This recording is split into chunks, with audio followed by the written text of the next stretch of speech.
All right, so how did the T-mat perform on our trip? It performed amazing. It allowed us to pull everything out right to the edge. I was able to reach everything, even the things that are furthest back on the mat itself.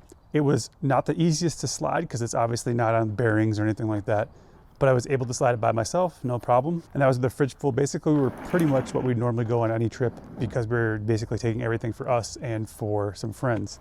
So it worked out great. And the cool part is when I'm done, I can pull this out if I don't want to run it. Good.